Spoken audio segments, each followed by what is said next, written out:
You're listening to Travel Tales with Fergal.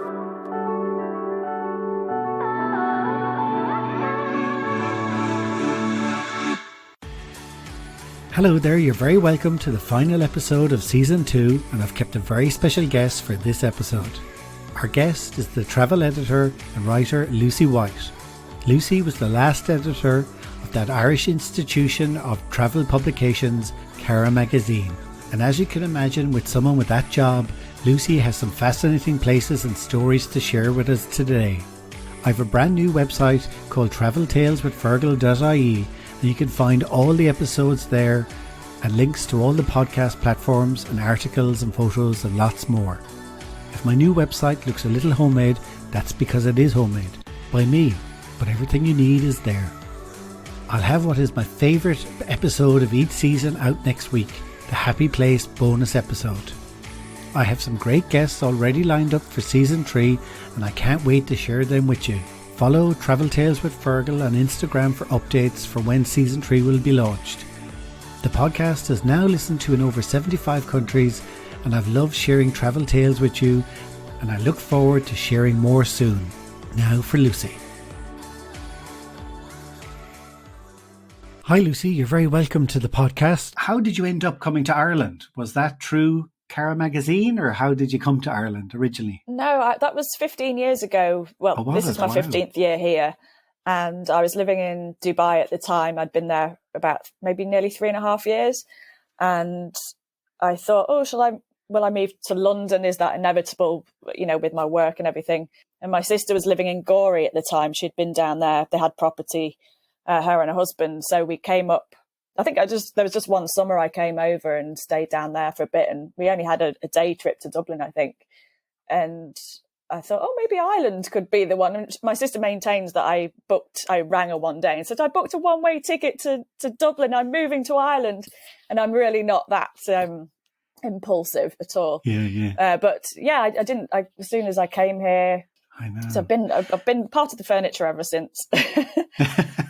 And you were, Cara Magazine now, it stopped obviously because of COVID, but you were the editor, weren't you, when that happened? That's right, yeah. I took the reins over from Fran Power, who was brilliant, and it was a very well-oiled machine by the time because I started as deputy there, and then I took the reins, and yeah, it was an amazing time. And I was always, at the time, felt so privileged working on it because it's such a long-running magazine through various publishers, so you just felt like a custodian, that it was very privileged. And gosh, yeah, the amount of places I've been to that I would never have been to otherwise, and people I've met, and photographers, world-class photographers I've worked with, and writers and everything. So yeah, it was an absolute dream job. And yes, every now and then I have this wave of kind of emotion thinking of what I kind of lost, but I was very aware at the time, nothing lasts forever. This could be the best job I'll ever have. And wow, what a job. So I have to be grateful for that, basically. I know. And I'm sure people have been saying to you over the last year, it's only when something goes that you realise how important it is. I was saying to you before that, going on the holiday was like once you got into your seat, and I'd always have a book and then end up not reading the book. I'd take Cara Magazine and start going through it. And that's when the holiday started for so many people. Yeah, exactly. There was so much goodwill around the magazine because it tapped into that feeling of excitement. And, you take that breath once you sit into your seat and you just can't wait to get out the other end. So yeah, it was nice, really lovely to be involved in those kind of feel good emotions when people are traveling. And I'd say because of that job and obviously your travels over your life, that you probably have one of the hardest decisions to make cutting it down to 5, I'd say. Oh, hideous. I've been so spoiled, really. Like even this morning I was texting my parents to say I'm going to be interviewed on a podcast today, and Mum was like, are you going to say about that time we went to Morocco on a yoga trip? It's like, crap, I completely forgot about that one. I know. So I can't fit it all in, but yeah, how lucky am I? So yeah. And if we go into it, your very first one, then I haven't actually been there, and it's Vienna. I feel guilty about not going there. Actually, it's on my list. Oh, you must go. Yeah, absolutely. First of all, it was on my radar with a film Before Sunrise. I don't know if you ever saw that trilogy. Yeah, And love it. like One of my probably my 3 favourite ones. Me too, loved it, and it was always a place I wanted to go to. And then finally met a friend who I knew from my Dubai days. Actually, she flew there from Dubai, I flew there from Dublin, somewhat Before Sunrise-esque. We'll meet you at a time and a place. Twice actually, but I think 3 years later we said, "Oh, I'll meet you there again." But it was just so wonderful. Like, it had, or has, maybe it still has, a reputation for being quite prim and proper. And probably, the imperial architecture and what have you.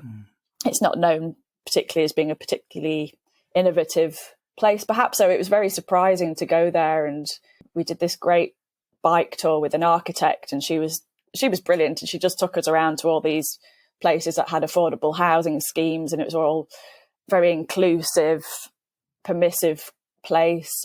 We went to some fabulous restaurants where there was a dessert, and it was like a cigar shape, and the ash, you could eat the ash and the ashtray. It was just so wow. Curious. And yeah, that everybody was very open that we talked to. We did a Polaroid walking tour, which is a great thing. I'd recommend I hope it's still going after COVID. But yeah, you just go around with an instant camera. So it's kind of part history tour, part photography.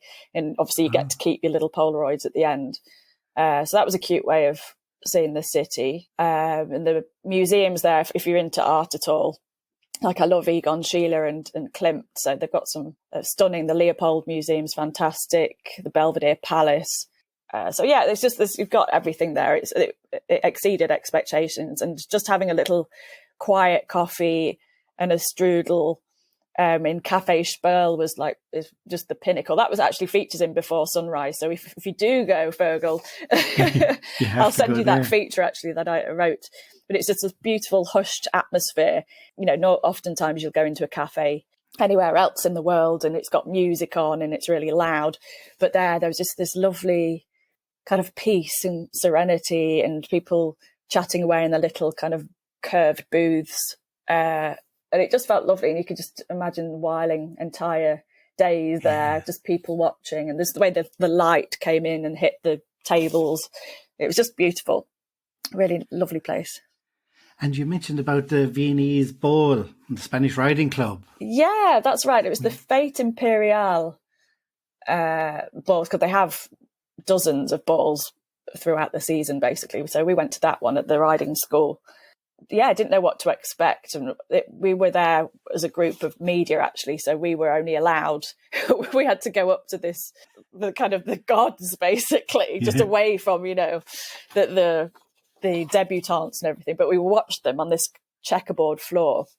And it was fantastic watching them all in their regalia and their white dresses, and the boys. And do they still do that? Do they still do have it? Yeah. And they're doing the Viennese waltz, and they've got the live band. There was royalty there, European royalty turned up. So we were literally on a red carpet going in with loads of flash bulbs around, thinking, and then Googling people later on going, oh, that was the princess of so-and-so. They were just behind us. So that was really special. Yeah, I think in our imaginations we thought maybe, we'll get to do the Viennese waltz ourselves on the dance floor, but no, we were kept far away. But it's another world, isn't it? Like it's amazing that's still going on. It still exists. I mean, I wonder how long it will carry on for, really. But like obviously your average Viennese person wouldn't go necessarily to that, but they do. A lot of them are fundraising opportunities, and there's like a gay ball as well. So there's all sorts. It's big. Wow. It's not all very sort of snooty traditional, just only for aristocrats. There are, anybody can buy a ticket to any of these anyway. And so your next one then is very different. You're going from one to to go from Vienna to Jordan. So I was living in Dubai at the time, and actually it's the friend I went to Vienna with, Claire. We went to Petra. I think it was about a 5-day trip to Jordan. So we flew into Amman, and then we headed off onwards to Petra. So yeah, Petra was the main event, if you like. And it's obviously, you see it on the films and Indiana Jones and what have you. So everybody knows what that looks like, that kind of money shot as you come through. the caves, and then you see this fabulous temple built into the side of sculpted into the side of the mountain. But it was, I hate, everybody always says the word breathtaking. There's so many in travel writing, it's terrible. There's so many trite expressions that you use, and it just kind of loses its meaning, but it really did take the breath away. Wow. All these kind of rose-coloured, the stone, I can't remember what the stone is actually called, but it's almost like a marble effect, and it was just unreal, and how many thousands of years old it was, like how on earth they managed to chisel such ornate, beautiful things into the side of the hill there. And that was just the beginning of it. And then you go through all these kind of winding, labyrinthine, almost, natural alleyways. And there's all these caves up on mountains as well that you can explore. It was this huge site. And we thought, gosh, there's a lot of walking here. Shall we have a donkey trip up? There was a particular spot that we wanted to go, because I think you could see crazy views into Syria. And so there were these couple of Bedouin young men, Ahmed and Khalid, and we went with them for the rest of the day. Basically, they took us around, made us sweet mint tea, like everybody in Jordan drinks the sweetest fresh mint tea.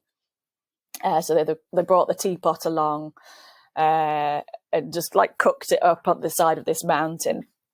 And we just had the chats. It was amazing. We were talking about their life, and they loved living there. They had no reason to want to live anywhere else. It was such a beautiful place. And I think, were amused by our lives in Dubai, which couldn't have been more polar opposite to where they were.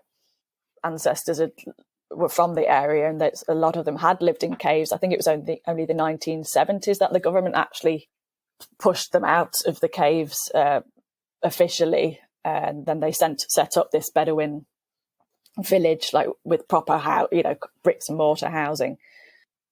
Yeah, it was the day just kind of rolled into evening, and the actual site officially was closing down for the day. But we had it to ourselves. It was just the two lads and me and Claire and our two donkeys. And night was falling. I mean, it was pitch black, but the moon was so bright as well. So that was literally the only illumination, the stars. And I've never seen the sky like it before or since. There was shooting stars. And the donkeys, we were going down these crazy cliff faces in the pitch black. Like if I'd thought, if anybody had said, would you do that? Would you choose to do it? I would have been like, no, that's just terrifying. But we were just so in the moment of it. And even just going off with complete strangers as well, literally in the middle of nowhere. There was no phone reception or anything. So we really were off grid more than I ever have been normally. And then they took us to their Bedouin village. We met their family, very, very basic, but everybody was so friendly. Again, the sweet mint tea came out because there's a big courtesy. And then there was like, oh, should we go and have a barbecue in the desert? So we're like, yeah, bring it on, let's go. So there's one of the village elders came in a pickup truck and picked us up and went via a supermarket. And then the lads picked up some chicken, but they could only get frozen chicken. So if you try, I mean, fortunately, I'm vegetarian. So I'm like, well, I'm not eating any frozen chicken over an open fire anyway. So I'm not going to get, deli belly here. So I thought they must have got some vegetables or something for me. But yeah, God knows where we went. Somewhere literally in the middle of a desert. Again, no phone signal, whatever. Dropped us off. The boys lit up a fire and started prepping the food. And it was just one of those like, what are we doing? How are we here? You get told. Were you nervous? I started to get nervous at that point, actually. Like there was no reason for me to feel uncomfortable. I didn't really, but it did kind of hit me how vulnerable we were then. As a woman as well, or a little girl, you're told, don't talk to strangers. That's the first thing. And then suddenly didn't know where you were. But it was honestly one of the most magical experiences. I did have a bit of a wobble, and I did think as soon as we kind of finished eating, I thought, okay, I think we probably should head back. So I can't remember what I said to Claire about, or maybe, I don't know. I can't remember what happened. But we managed to, the pickup guy came to pick us all up, and we got dropped off at the hotel when it was only about 10:30. But as we got pulled up into the hotel, there was a policeman and the hotel manager were waiting outside at the entrance going, where have you been? Where have you been? We're like, oh, what's the matter? And they thought, because it's people literally just come to see the ancient site. Nobody stays out after dark or anything. It's not a party town, put it that way. So even 10:30 for them was like super late, and something must have gone wrong, or we must have fallen off a hill or a cliff or something. But no, we were just there having the time of our life, and we were just kind of under this spell. And I don't ever want to go back there again, because that way when you've had such a magical time and you think I'll never better that. That was just so unique, and it'll never happen again. And there's no point. Like, we did exchange emails, and we rang each other occasionally to see how they were. But then it felt like a bit of a fever dream in a way, and I would never want to try and find out, pick up with them ever again, because it was just special. And you kind of summed up there, you said you're taught not to talk to strangers, but when you're traveling, that's the key, isn't it? To be open. Yes. Because they're the best opportunities, the best times you have is when you are open and you take a little risk by going off with a local somewhere. They're always the best ones. Definitely. Yeah, it's good advice. Yeah, but it does frustrate me a bit, and I have this conversation with a lot of female travel writers, that we do move through the world differently to men. So, if I go on my own on a trip somewhere, I'm generally not experiencing the nightlife, really. Like, I'm happy to sit at a bar on my own and stuff like that, but not like till very late. I just wouldn't feel comfortable.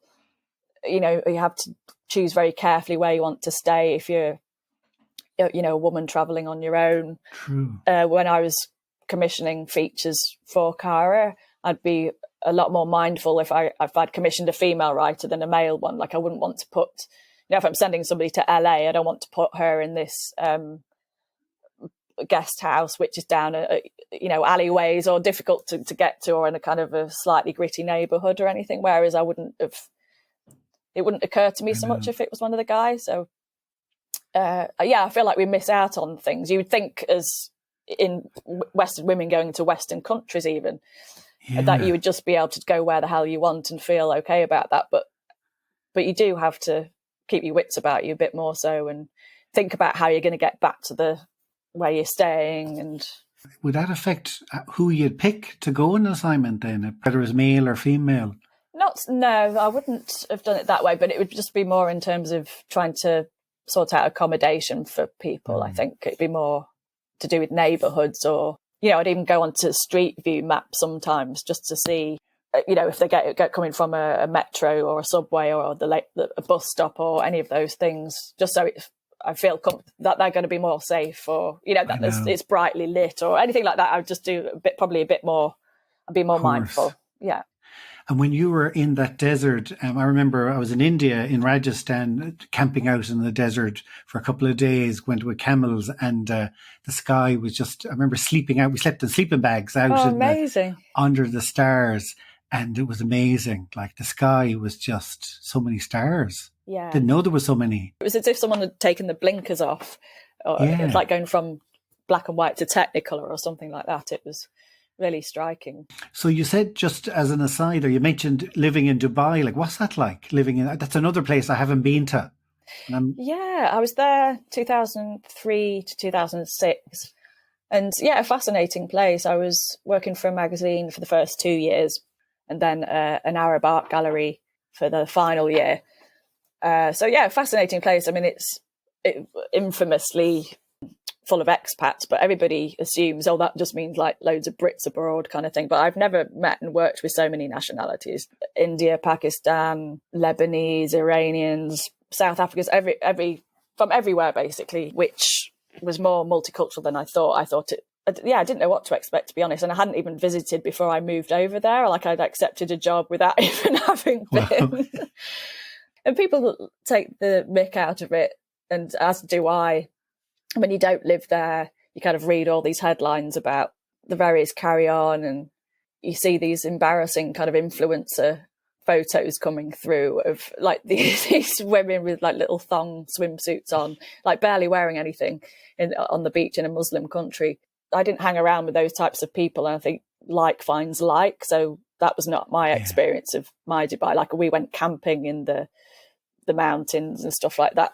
I had very down to earth friends. Not everybody is out there having boob jobs and having their lips done or whatever. So mine was kind of a fairly, I mean, don't get me wrong, I did go to the opening of an envelope oftentimes. There was always, because I worked for a magazine, you'd get invited to all these things. And I remember one night there was about 6 fragrance launches or something around the city. So me and a friend were just like, yeah, let's go. We just wanted some. And I was like 26 probably, or 28 or something. So we thought, yeah, let's go to all these things. So we ended up going home swinging our bags full of like Bulgari perfumes and stuff. But you just laughed about it while you were there. You didn't take it seriously. And that wasn't, they're not my fondest memories, actually. They're probably the silliest and most absurd. Like, would you recommend there to go for a holiday? Because I know people who love it and who don't. You know, it's funny. Yeah, like the weather's amazing. I mean, obviously it gets obscenely hot in summer, but if you go probably from maybe October through to April, it's really comfortable. It definitely feels like a safe place to go. And the water parks are amazing, like Wild Wadi, one of them. It's just fantastic, really high tech, really good fun. I love the food. Gosh, probably more than anything, I miss the food of the Middle East. And so your next one, you summed it up. My opinion of it, amazing. One sentence, like, you have a love-hate relationship with the place.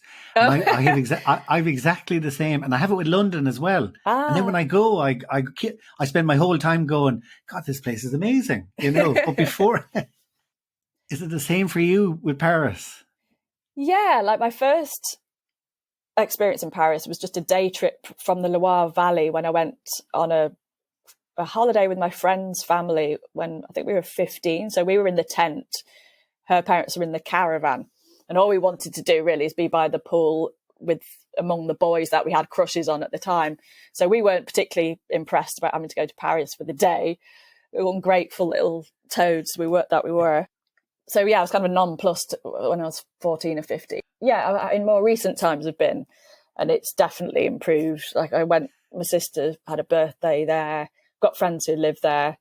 And one highlight for sure was, I don't know if you've heard of Dinner in White, Dinner en Blanc. No. It's basically it's a worldwide kind of posh pop-up dinner street party, basically. So if you can imagine about 10,000 people dressed in white, you have to be invited by somebody who's been to it before. So it's quite exclusive, but it's a free thing. And basically these thousands of people, they're waiting for a text message or an instruction to say, we're going to be outside the Louvre from 8:00. Yeah, pop-up dinner party, a flash mob dinner party under the stars and beside Parisian landmarks. So I was there 2015. Where were it? Le Palais Royal, in this beautiful courtyard. But you literally don't know when it's going to start, or the location, even till just before it's about to kick off. So I was invited. I know a photographer in Paris, and one of her friends is an organizer. So that's how I got invited, basically, with my friend who lives in Paris. So we had to go to a train outside of Paris to then meet a coach to come back into Paris to this secret location, because it's completely hush-hush. Nobody knows except the organisers until it's announced. It's like raves, kind of, back in the days when you used to make a phone call and there was an answer phone with, posh version. Yeah, very posh version. But it was extraordinary. like the coach party that we were on, you literally, the whole point of it is you have to bring your own tables, chairs, linens, like tablecloths, plates, crockery, knives, forks, food. So flowers, like people came with like little vases of flowers to put on the dinner tables. And it was all like a military operation once you actually got into the site, even, you know, how they'd laid out the tables and where they'd laid it out. And it's all done in cooperation with the authorities as well. And yeah, then darkness falls on the site. And then at a certain time, somebody gets the sparklers out and everybody's just like waving the sparklers. And it's just an extraordinary scene. The best picnic you could ever go on, really. And then it's a leave no trace policy. They're very strict about it. Do you bring your own food? Literally bring everything from the chairs to the baguette to the olives to, you know, you can bring what you want to eat, drink. And the tension is kind of not knowing where it is and having to get a taxi there, I presume, to the spot. I mean, we were so lucky because we were, you know, in cahoots with one of the organisers. So we just literally turned up, went with the flow. I think we brought some baguettes. I can't remember what we brought. We couldn't obviously bring much. I was only in Paris for 3 days, so I couldn't bring, you know, furniture. So that was all sorted for us. So we just kind of just went with the flow. Yeah, it was extraordinary. And then it doesn't go on for late. I can't remember what time it finished up, but it was literally everything got packed from whence it came back into the coach. It was spotless. Like I actually went back to the site the following morning because I thought, how does this even happen? And there was nothing. You would never have known that thousands of people were there having an outdoor street party. It was absolutely pristine. And again, it felt like a dream. It was like, was I here last night? What did that happen with the, 12,000 people having dinner outside under the stars here? Because you wouldn't know, like that could never happen in Ireland. You go around like looking at the litter. And do some people really go for it? Are there people there with like buckets of champagne and things like that? Or yeah, but it wasn't rowdy. That was the thing. There was just something so respectful about it, and it was so dignified and civilized. Again, I can't remember seeing anybody drunk or disorderly or anything like that. There was nothing. Yeah, it was just really wholesome and civilized.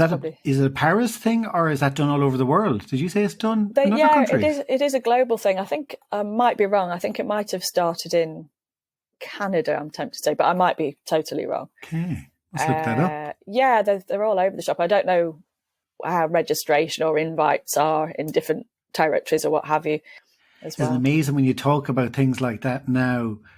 It's like a different world. 20,000 coming together, Imagine. You forget how amazing travel was. And just the little things of being on that train or, brushing shoulders with people. It's just, it feels being very on long the plane. time. Yeah. Imagine what it'd be like that first plane trip for every person would get when they're on. I think everyone would be just smiling at each other, waiting, There'll be a lot of little bottles of bubbly, I think, on those. Exactly, on those flights. For every flight, you're right. The staff and place probably go, oh God, another group that are celebrating their first flight, probably we need electric. More Prosecco. Yeah, I can't wait for that. I have to say, me too. Your next one, and I can again relate to what you're saying. You kept it general. Is the USA? Yeah, because it is amazing. I mean, and it is very diverse. Actually, we think of it as monolithic, but it's not. It's very diverse country, isn't it? Totally. I mean, I've only really ever been to the more kind of liberal states as well. I haven't done any of the Middle America at all, or any of the South, which I'd love to. See, I've been to Florida, but mostly the kind of libertarian enclaves, basically like Florida Keys, which are very kind of hippie places. I've never been to North Florida or anything like that. So, I think for a lot of people of my or our generation, you watch so many American TV and films and music, and especially in the 90s. It was just America just seemed so big and beautiful and amazing. And I remember wanting to do American studies at university, actually. And I did apply for a couple and then I changed my mind. But a big draw of that was having a term in living in the States as a student. And I really wanted, I was just kind of obsessed with America. And then I went on a family holiday to Orlando in 91 or something like that. And then a trip to New York when I was 21. But no, it's just really through working on Cara magazine. I've actually been to the States a lot more, and I've just, loved the place really, as much as it has its issues, shall we say. I've just had really interesting trips. And the last time I was there, it was to the Catskills area, so Hudson Valley, upstate New York, basically. So it used to be really fashionable in the 60s, 50s and 60s. It was known as the Borscht Belt for loads of Jewish holidaymakers from New York City would go up and have their holidays there. So Dirty Dancing, for instance, that was supposed to be set in the Catskills. And then there was Germans and Irish settlers as well moved there. So you go there now, and there's lots of little Irish communities as well. So you go, East Durham, that was it. You go in, and there's all these Irish names, something shops, and Barry's tea in a polystyrene cup in this little tea room. And then old dance halls which have closed down and stuff, which is a bit bleak at times. And then you go into, there's an Irish Alps kind of area, and there's loads of chalets with, again, lots of very Irish surnames outside of it. So there's still a huge Irish community there. In there, and it was really interesting. But now that, we've had the Jewish community, the Irish, the Germans, now you've got people from Brooklyn young people cannot afford to live in the Bushwicks and Williamsburgs. So a lot of them have moved out, 2.5, 3 hours north of New York City, where it's cheaper to move there. But they've all come from, well, not all of them, but very creative kind of publishing jobs or music industry, fashion industry. And they're literally living on these like really little in the middle of nowhere streets, and they've just kind of rebuilding the community. And there's obviously, there will be at some point, if it's not already there, it probably is, the argument about gentrification and things like that. I've seen a lot of these cabins on Instagram, which are very fashionable. So I don't know what the locals make of it, to be quite honest. Like, are they like, oh God, these city slickers coming in and taking our properties? But actually, so many of the places that we drove through were really run down. If it gets to a point where it pushes anybody out, that's not great. But it was very interesting that the people, their stories were really interesting, that they just felt like New York City is just so prohibitively expensive to live in nowadays that they just cannot afford, and they wanted to sacrifice the buzz of the city just to get out. That was a really special trip, actually. And where is Governor's Island then? Where is that? I see a Jazz Age lawn party, and that sounds really interesting. Basically, as I said, I love the 1920s stuff, and I came across, there's a thing on Governor's Island called the Jazz Age lawn party, and Governor's Island is off, just an island off. You get the ferry from Battery Park, so it's only, I think, about a 20-minute ferry journey across the water. And it used to be a military island, so it's got barracks and stuff there now. But where is that? Where is Battery Park? What is that? It's basically, New York? Down bottom of Manhattan, basically. Okay. As it hits the water, so then you go get the ferry from there. You can either go to Liberty Island or you can go off to there to Governor's. So they've tried to transform it and landscape it and make it a bit more family friendly and have festivals on it. But they've been throwing this Jazz Age lawn party, so everybody has to dress up. Well, they want to, because they're into 1920s as well. So it's basically recreating the Roaring Twenties with this lawn party. So anybody can get a ticket to go.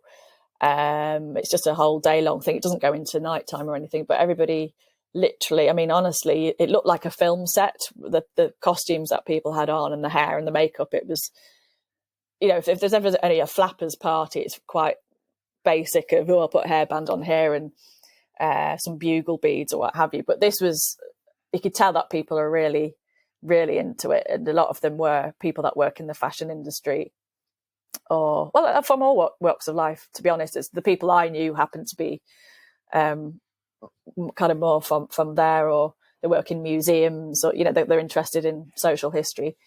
So they had this big band, had a stage set. There's some food trucks in there, but then you could have vintage portraits taken, not quite the same as the wet plate thing, but yeah, vintage style. But you were in heaven, were you? Was it like Gatsby? It was. It did. It really felt like Gatsby, and everybody had picnic blankets, and it just completely looked like a Fitzgerald film set. And the music was all from the era. And then at any one time, the loads of dancers will come out, because there was a dance floor on the lawn as well where the band was, and social dancing. So you could be sat on your picnic blanket, and somebody, an immaculately turned out gentleman, will come over and ask you to dance. It was just so old timey but cool. And then again, you take the ferry back to Manhattan, and then this dream has disappeared again. You think, it's like, were we there? Going like 100 years later, back going in from time. that. And like, do people act differently when they're in costumes? Like, does it create an atmosphere? Definitely. Like I do. Like in Dublin, they used to have these film fatale parties, and a lot of them, they were either at the Sugar Club or Emma for a time, and people really went to town. And I would put my makeup on, like the dark lip and the eye, and I'd had all these kind of outfits planned, and I even probably walked different, or I don't know. I wouldn't say a persona as such, and it's probably a form of cosplay, which is a bit nerdy, isn't it? Yeah, there's obviously something very escapist about it, and probably comforting because you weren't there at the time, so you only see it through rose-tinted glasses. And I'm sure it was actually a really difficult period of history, of time to live in. Well, my line is that we're going to go into the roaring 20s again. Yes, I hope so. I've got my bob back. I had my hair done yesterday. I'm waiting for the roaring 20s to roar back in. People have gone through something so awful. There will be an inevitable, like a day release, like, oh my God, I can hug people. And I think there will be a bit of a hedonistic phase. I hope so. Anyway, I think a lot, especially the young folks, they deserve a bit of wildness. It'll be interesting. But your next place I love, I have to say, Madrid, most gorgeous city, isn't it? Yeah, really. I've never been to Barcelona, which is weird in itself. But Madrid I really loved. And I was a fairly fleeting visit, but Spain had always been, I don't know, it kind of really made an impression on me. I think we went, I don't know, the late 80s or something, when I was as a family with my auntie and uncle and cousins. And I remember seeing flamenco for the first time. We were in this outdoor restaurant in the middle of nowhere, and it must have been horrendously touristy, I suppose, but that's not how I remember it because I was really young. But I was blown away by these young girls who were probably my age, and they had all this kind of makeup on, and they had these flamenco dresses on, and the way they moved their hands and the voices and everything. I was just like, I couldn't believe it. It blew my mind. I thought, wow, I love Spain, as if that is all Spain is. But it just felt, there's just something about it. And then years later, I was at school doing drama GCSEs, and we had Federico Garcia Lorca was on the curriculum, his play Blood Wedding. I didn't think much about it actually when I read the play, but then we went to see it performed in Leeds, and it was just like, wow. Once obviously plays are meant to be seen, not to be read, the script. So it came to life for me then, and I got really into his work. And when I went to do my degree, I ended up doing my dissertation on his series, A Poet in New York. And I've even got a little crescent moon tattoo traced from one of his little sketches. Like that's how obsessed I was with Lorca at the time. And he was a poet playwright, born in 1898 and died in the Spanish Civil War, assassinated in 1936. He resonated with me, and I've enjoyed his work. So fast forward many years later, after college and everything. I'm in Dublin, and there was an exhibition on at the Instituto Cervantes here, and I was working at Metro newspaper at the time, and I can't remember if she'd curated. I think she'd probably curated the exhibition, but it was the niece of Federico Garcia Lorca.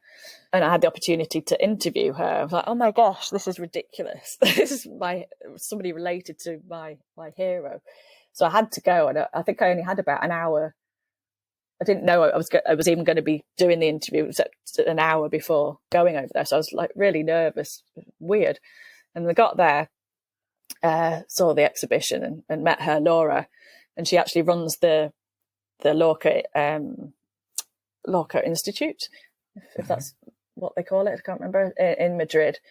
And we had this really intense conversation because at the time there was talk about the Spanish government, would they, basically so many people were thrown into mass graves. So there was the question of families of the people who had died, should their bodies be recovered to have individual private burials and what have you. So it had been all in the news. So I was asking Laura, how do you feel about this? Because some of the families were really insistent and really wanted to have closure by doing that. But she had said, no, we just feel like Lorca's no more special than anybody else in those graves. We don't want him or anybody to be dug up or a second time. Let them rest in peace. Let them all rest in peace together. But when she was talking, we were both, our eyes were filling up. It was just so weird. It was really intense. Intense is the word I would describe it, and really emotional. And then she said at the end of the conversation, you must come to Madrid, do keep in touch. And she gave me her email address. And then I think, the following year, me and my boyfriend, we thought, well, let's go to, on a long weekend in Madrid or what have you. And I thought, well, I'll have to look up Laura. And I did. And we went over to the foundation, that was it, Fundación, and met her there. And she actually brought out original manuscripts from poets in New York. So that was what I wrote my dissertation on, basically. Wow. She just kind of came out the vaults with the little gloves on and everything. So that was, I couldn't quite believe it, really, that this was happening. And she gave me I was trying to learn Spanish at the time. So she gave me a little book of Poet New York in Spanish and put a little note in it for me. And so, that question of if the house was on fire, what would you grab? And that would probably be it, really. That was that little book of poetry that she gifted me. That was a very special trip. And when you're following, when you're inspired by someone like that, you kind of don't think of them as a real person. So when you actually meet family, it must seem totally surreal. Totally surreal. Yeah, it's a flesh and blood person, and especially because his work, it's not like I look at it. I mean, to be honest, I rarely look at it nowadays, and I think there's that hesitancy. It's a bit like saying I don't ever want to go back to Petra or Mumbai or any of these places where you have such a special connection with, because you think, well, what if it's not there if I go back? I might have changed too much that maybe I won't have that connection anymore. So I think I've kind of kept his work at a bit of a distance in my older age, and I like to just kind of have that memory and feeling of him and meeting her. And it's a stunning city, isn't it, Madrid? Yeah. It's just really regal. Impressive. The buildings and the architecture is just gorgeous. Yeah. Really love it. Yeah. We were talking about Paris and love, hate. For me, like going to Madrid, it's like just love, I just love it. Absolutely love it. Yeah. And even the tapas culture. I love that in Spain. Me too. Yeah, I do love Spain. I love even just hearing the language. I just find it really easy on the ear. And do you have somewhere that you want to go to when we're able to go travelling? But that's it. That's everybody's always asking me this question: what flight do you want to get? And I want to go. I would go anywhere, but really, I haven't seen my family for like 18 months now. It was New Year, 2 New Years ago, basically, that I saw my parents and my sister and brother-in-law. So that will be my first flight out of Ireland once, I've got my vaccinations and everything. I will be going back to Lincoln to see them, and my sister's in Nottingham. So yeah, hands down, that's going to be the place that I will, I want to go to before anywhere else. So yeah, I'll have to go for the sentimental option this time for that. And also I suppose the last year with lockdown and all that has made us appreciate home more, hasn't it? For sure. Like I Skype with them every Sunday, so we have that. But yeah, obviously screen time is no comparison really to the real thing. So yeah, like so many families have been separated by COVID. So I think for most of us, we can put the holiday on hold for a little bit longer. We just want to see our loved ones first. I would ask if you could please subscribe to Apple Podcast so a new episode will appear in your library every week. I would also really appreciate if you could leave a rating and a review, as it helps others to discover this podcast. To find out who's on every Tuesday, please follow me on Instagram and Facebook at Travel Tales with Fergal. Stay safe and keep dreaming of future travels. Travel Tales with Fergal.